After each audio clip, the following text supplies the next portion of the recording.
Hello అండి, నమస్తే. Welcome back to our channel రుచిగా చేద్దాం. ఈరోజైతే నేను రాయలసీమ స్పెషల్ ఉగ్గాని అలాగే బజ్జీ కాంబినేషన్ అండి. చాలా అంటే చాలా బాగుంటుంది కదా. మరి అది ఎలాగా సింపుల్గా ఎలా చేసుకోవాలనేది చూసేద్దాం. దీనికోసం ఇక్కడైతే నేను ఈ బొరుగులను అయితే తీసుకొని శుభ్రంగా వాష్ చేసుకోవాలండి. ఫస్ట్ దీనికోసం ఇక్కడైతే వాటర్ అనేవి బొరుగుల్లో వేసేసుకొని ఇలా అయితే తడుపుకోవాలి. ఒక 2 మినిట్స్ మనం ఇలా వాటర్లో ఉంచేస్తే మనకి కాస్త బొరుగులు అనేవి నానిపోతాయి. ఆ తర్వాత ఇలా ఒక జల్లెడ తీసేసుకొని అందులోకి ఇలా పిండుతూ వేసేయాలి. ఇవి మనం పక్కన పెట్టేసుకొని బజ్జీకి మనం పిండి అనేది కలిపేసుకోవాలండి.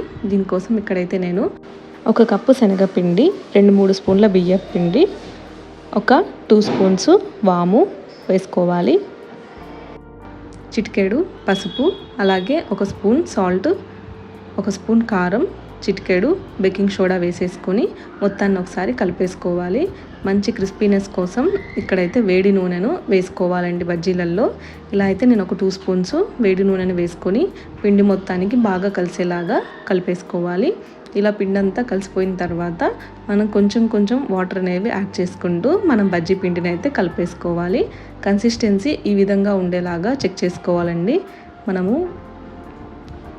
ఇలా అయితే మొత్తం మిక్స్ చేసుకున్న తర్వాత ఒక ప్లేట్ పెట్టి ఒక 10 నిమిషాలు పక్కన పెట్టేసుకోవాలి.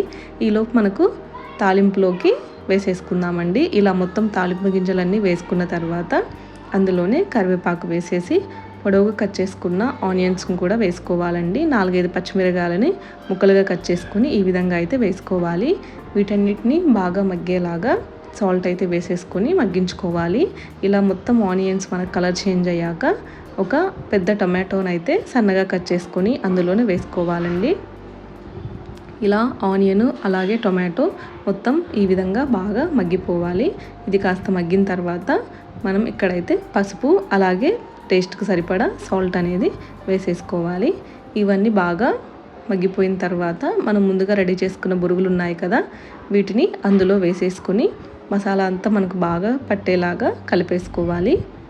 ఇలా ఒకసారి కలిపేసుకున్న తర్వాత ఇందులోనే మనం రుచికి సరిపడా నిమ్మరసం అయితే పిండేసుకోవాలండి. కాస్త పులుపు ఎక్కువగా తినే వాళ్ళైతే ఇంకొంచెం నిమ్మరసం కూడా పిండుకోవచ్చు. అలాగే ఇందులో పప్పుల పొడి కూడా వేసుకోవచ్చండి. నేను ఇక్కడ వేయట్లేదు. ఆ తర్వాత బజ్జీ కోసం ఇక్కడ పచ్చిమిర్చిని అయితే చీలికలుగా కట్ చేసుకొని తీసుకుంటున్నాను. ఇలా పిండి మనం ముందుగా కలిపెట్టుకున్నాం కదా, అది ఒకసారి చెక్ చేసుకోవాలి. ఈ విధంగా అయితే మనం బజ్జీలు వేసేసుకోవాలండి. చూసారు కదా, చాలా సింపుల్గా మనకు బజ్జీ అనేది రెడీ అయిపోతుంది. మనం బియ్యం పిండి, శనగపిండి మంచి కొలతలతో తీసుకుంటే ఈ విధంగా అయితే బజ్జీ అనేది వచ్చేస్తుంది. మనకు చాలా సింపుల్గా ఉగ్గాని బజ్జీ అనేది రెడీ అయిపోయింది. మనం ముందుగానే ఈ ప్రిపరేషన్ అనేది చేసి పెట్టేసుకుంటే మనం చాలా త్వరగా చేసేయొచ్చండి. చూసారు కదా, చాలా అంటే చాలా ఈజీగా అయిపోయింది. ఒకసారి మీరు ట్రై చేసి ఎలా ఉందనేది కామెంట్ చేయండి. నచ్చితే రుచిగా చేద్దాం ఛానల్ని సబ్స్క్రైబ్ చేయండి.